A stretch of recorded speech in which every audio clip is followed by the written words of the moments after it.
sudden I'm further away. Now the club's going to start swinging more around my body, and I'm going to start sweeping. There's a clear indicator why we'd be. Well, that was pretty good actually. So sorry. Delete. That was pretty good. Well, that was pretty good too. You can see why I love this club.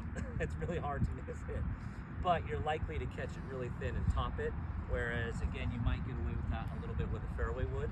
Okay, so be mindful that that distance away is going to affect how you approach the ball and approach the ground. When I'm closer to it, especially the shorter club, that forces the club to swing a little bit more up and down, which I want because that helps me hit down.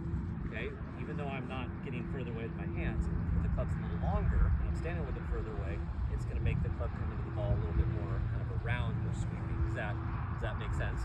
So I think that's a big thing because I see that all the time when we work on this with you ladies, is that distance away from the ball. Again, yes, it changes because of the length, but you start to get further away. I start to see a lot of you get out here and then want to know why all of a sudden you're struggling with finding the ground or not making good contact when you feel like you've got the right setup, but all of a sudden that distance that you're here instead of here has changed. I mean, you can look no further than look at the #1 player in the world. Look at Scotty Scheffler.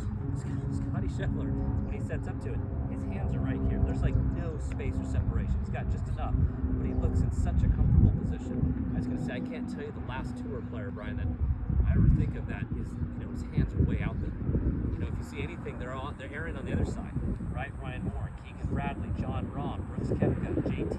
They're all really, really close because it's easier to repeat your setup and repeat, basically controlling the low point of your golf swing when you're creating the same position with your hands over and over and over. Does that make sense? So I think that'd be a big goal today, is to kind of focus on that, is realizing, okay, I'm adjusting my setup if I'm using a hybrid or I'm using a fairway wood.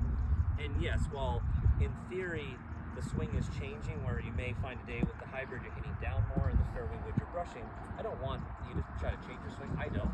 I know Brian doesn't. He doesn't change his swing when he's swinging an iron, a hybrid, fairway wood. Yes, we may approach the ground differently. Launch monitors may tell us the swing's a little bit different, but I know that all the great tour players, they don't think about trying to swing, a club different.